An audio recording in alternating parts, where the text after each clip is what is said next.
वर्षा बंगल्यावर देवाभाऊच्या खळ्यात आणि ते मात्र बेमुदत देवाभाऊच्या दारातच बसू. निर्णय घ्या ना, तर आम्ही कोकणात जातच नाही. तुम्हाला फोन यायला पाहिजे होता. देवाभाऊच्या खरंच कोकणातल्या शेतकऱ्यापेक्षा मी मोठा नाही आहे. मला नाही फोन आला कोणाचा, मला नाही निमंत्रण आलं, मला काय फरक पडत नाही. जर 5 लाख रुपये उद्या जर का किंवा परवाच्या दिवशी सभागृहात घोषणा केली तर सगळ्यात आधी देवाभाऊचं अभिनंदन करणारा माणूस मी असेल. मी काय सांगतो नाही, मला बोलवायची गरज किंवा आमदार साहेब तुम्हाला बोलवायचे आले का? आपल्याला काय शेतकऱ्याचा प्रश्न सोडवायचा, शेतकऱ्याचा प्रश्न मार्गात लागला पाहिजे. आणि म्हणून त्या दिवशी मोर्चा दिवशी सुद्धा पालकमंत्र्यांचा आम्ही आदर केला. त्यांना शेवटी ते सरकारचे प्रतिनिधी आहेत, त्यांचं आम्ही ऐकून घेतलं.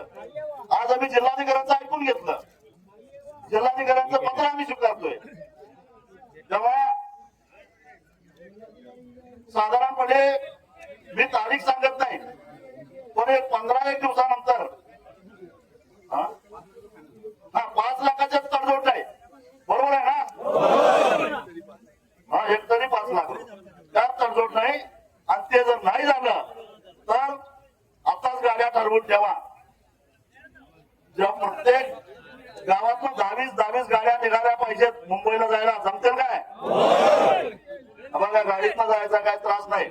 काय खर्च झाला तर डिझेल खर्च होईल, आणि तर ट्रेन जाऊया. पण ट्रेन न जावं, तिकीट काढायची काही गरज नाही, आपलीच ट्रेन आहे.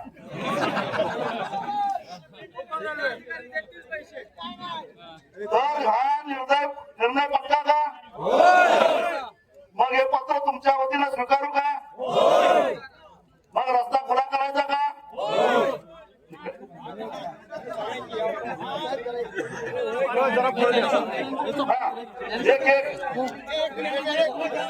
एक मिनिट गणेश, जरा पुढे एक मिनिट.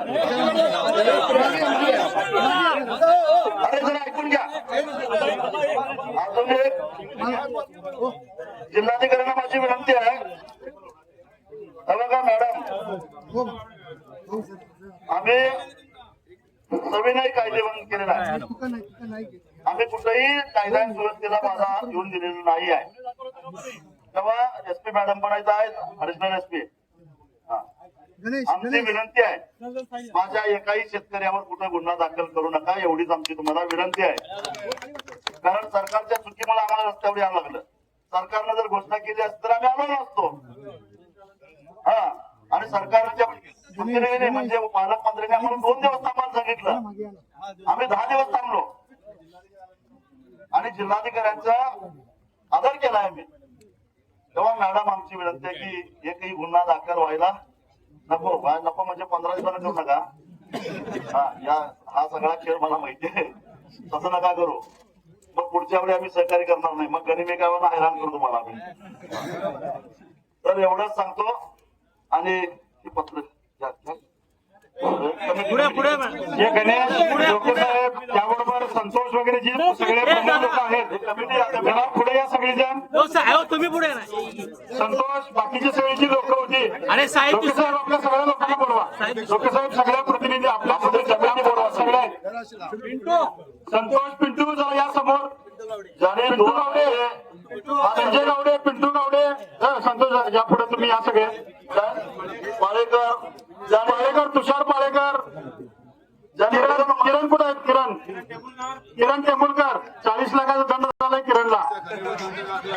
म्हणजे आमच्या काळातला भगतसिंगच म्हणायचा. तर ज्याने 2 महिने मेहनत घेतली ते पुढे या.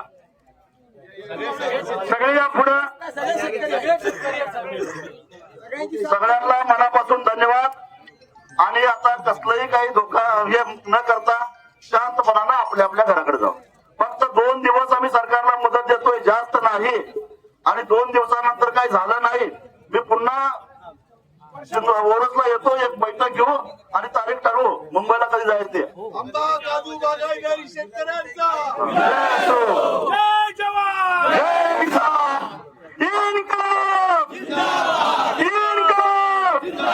जिंदाबाद. साहेब प्रसार माध्यम बाईट घेणार आहेत, राजू शेट्टी साहेबांची बाईट घेणार आहेत, त्यामुळे थोडं सगळेजण सहकार्य करायचं आहे. इथेच घेणार आहे शेट्टी साहेबांची बाईट. साहेब फक्त पाठीमागे होऊन बाईट द्या जरा सगळ्यांना, सर्व माध्यमांना. गणेश दादा सगळ्यांना विनंती आहे जरा साहेब बाईट देऊ देत. जरा पुढे व्हा, तुम्ही सगळेजण व्हा पुढे. गोयल साहेब पुढे व्हा, तुम्ही गोयल साहेब पुढे व्हा.